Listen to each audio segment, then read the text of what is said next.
باب الجنائز دا باب د په بیان دی جنایزو کې. حضرت مصنف رحمت الله علیه اوس جنایزو له خبرې خی مرده په باره کې څه کله سړي ته مرګ راشي څه طریقه به کوي، اوس دا ټولې خبرې دی باب کې تاسو ته ښایي.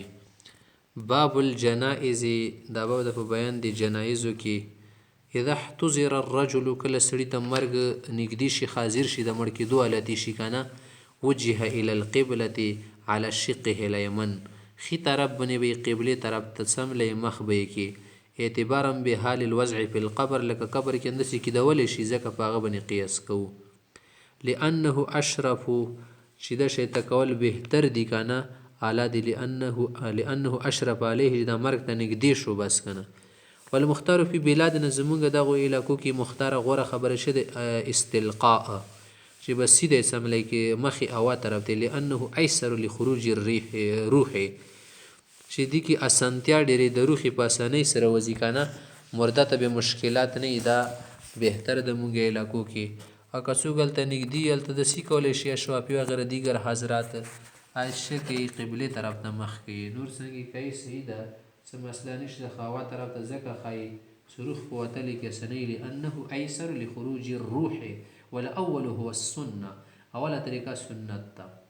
مخکې کله چې سړی مړیږي په دې حالت کې د شهادت او تلقین وشي، څه معنی دی؟ په مخکې د شهادت کلمه به ډېره وایي، اشهد ان لا اله الا الله واشهد ان محمد رسول الله، لا اله الا الله محمد رسول الله، لا اله الا الله، داسې بیا یې داسې ورته نه شي ته یې ووایه، په سختۍ کې بس دې ځان سره تېراوه، کېدای شي د تا خولې نه څه کي اوچته کي.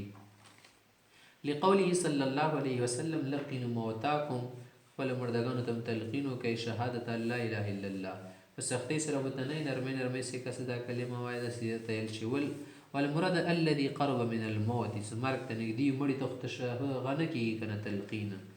ځنه خلکو بې دینه مسله روبسلې څه قبر کې تلقین کولی شي، مرده قبر کې ته ورشي نو ته تلقین کوي، دا خبره نه ده ثابته د اهل سنت والجماعت په طرایقو کې.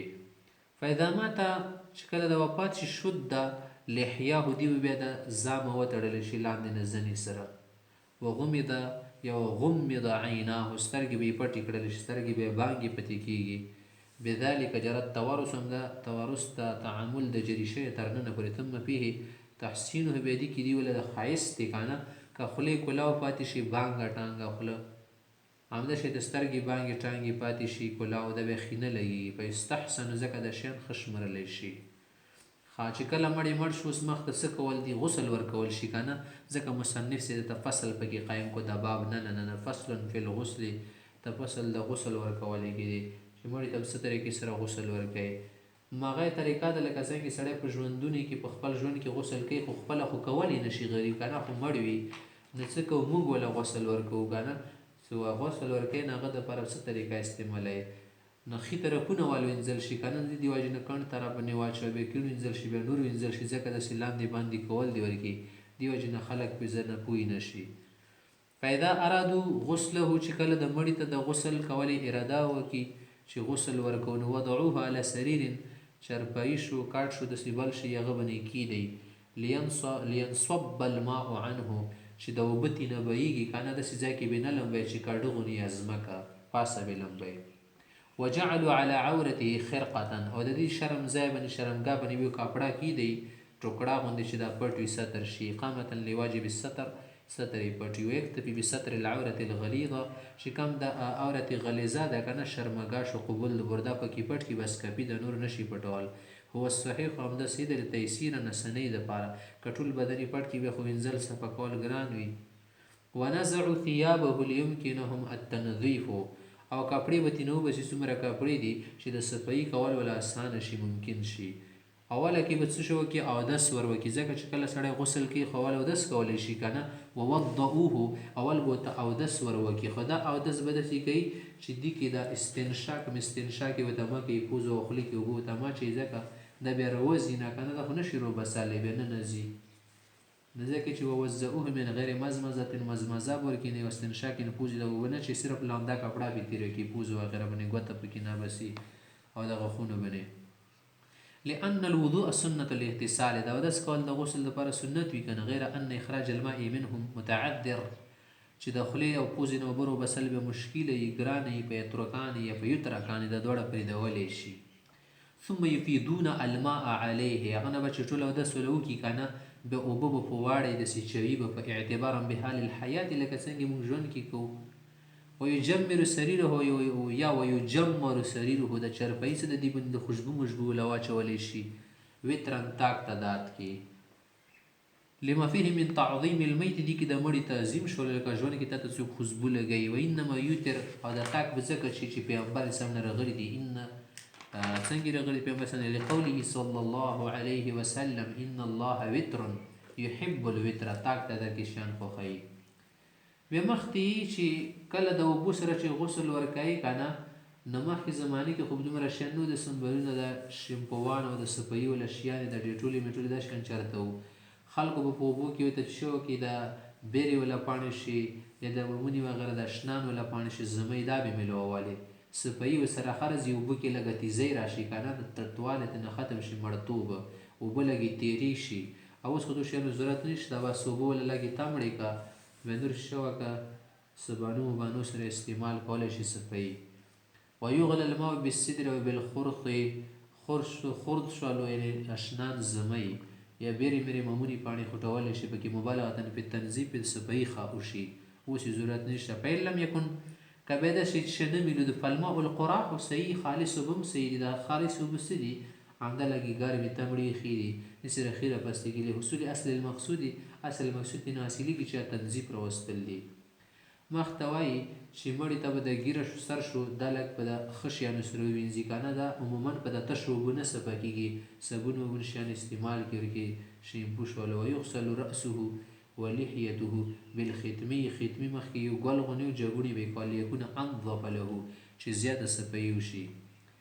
هغه نه بعد ګوره چې کله دې بدن باندې داسې شیان چولی شوي اوبه پرې واچولی شوي که نه، ثم یسجع علی شقه الیسر، دې خو د ښي طرف اوبه یې په داسې واچولې پاسه نه لاندې نه، که نه ږیره ویره شیان یې صفا کړو ته، نو اوس په ګز طرف باندې داسې واچولی شي چې د خی طرف ورته ووینځل شي که نه، او د اوبه لاندې لاړې شي. ثم یجعل شق الیسر فیغسل بالماء والسدر حتی یرى ان الماء قد وصل الی ما یلی التخت منه، نو اوبه په چوي ځي به دومره پرې بې واچوي چې دې ته پته ولګي چې لاندې چرپایي ته یا طرف ته اوبه ورسېدې. ثم یجعل شق الیمن، خی طرف ته وي، ځکه نو اوس به ښي طرف باندې سملی د ګز به راوچت شي. فیغسل حتی یرى ان الماء قد وصل الی ما یلی التخت منه، نو بیا چې شو کې د ګز طرف ورته وځي چې پته ولګي چې لاندې ښي طرف پورې اوبه ورسېدې. ثم یجلسه، بیا به راکښېنوي، یعنې کم کس غسل څو کې 2-3 کسان وي، یو کولی شي که کولی شو، نو بیا شو کې دا مړه به راکښېنوي ښه که نه، ځان طرف ته به راکښېنوي، زنګون به ورته لاندې کړي، ویسجد الیه ویمسح بطنه مسحا رقیقا، بیا په دا خېټې باندې پسته پسته لاسونه تېر کړي ارام ارام سره، ډېر زور به نه ورکوي، تحرزا عن تلویث الکفن، چې د چرپۍ یا کفن وفن خراب نه شي.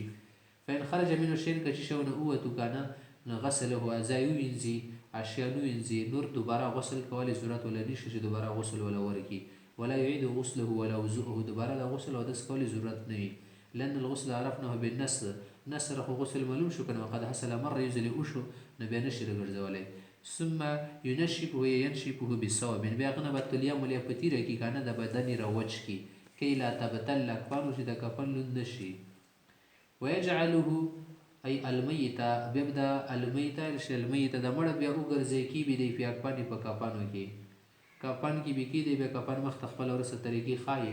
بیا چې ویجعل الحنوت علی رأسه ولحیته والکفور علی مساجده، بیا دې په د سر ګیرې باندې د حنوت د خوشبو د دا پکې ولګوي، همدا شی ته د کم سجدي ځایونه دي کې کفور دانې ولګوي که نه، کفور میده میده کې دې سره بیا دا ځایونه سي دا محترم ځای دی، که نو خدای پاک ته په سجدي کې لګېدلي شینجی نه بچ شي محفوظ وي. لأن التطیب سنة، دا خوشبو مشبو لګول دا خاص سنت، والمساجد اولا بزیادت الکرامه، سجدي ولا ځایونه زیات د کرامت لایق دي، نو دو ځایونو باندې خوشبو به هم ولګوي. مخکې چې د مړي دپاره به دا نه کوي چې ږیره میره یا څه ویښتې پاتې وي که نه، مخکې نه ځان یې نه و صفا کړی، دا بوله چې شه نه کوي، صفاکایي به نه، ږمنځول یا د شوشه کول ضرورت نشته، او د نوکونو ویښتو کټ کول ضرورت نشته، ځکه دا خو ژوند سره تعلق ساتي که نه، دا خو د زینت دپاره خلک یې، اوس خو دا د زینت نه خطا شولو.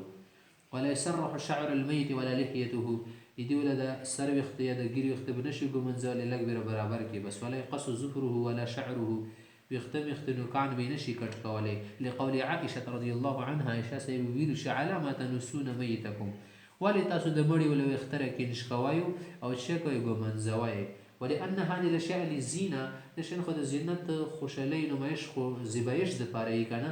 وقد استغنى المیت عنها، اوس د مړي د شیانو ته ضرورت نشو پاتې.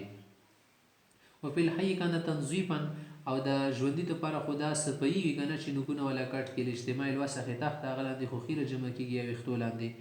وصار کالختان، لدس شو لکه ختنه سړی کوي. ختنه سنت ته، نه ختنه ځکه سړی کوي وروسته چې کله سړی مړ شي دغه نوکانو موکانو شنه کټ کولی بیا ضرورت ورته نه وي.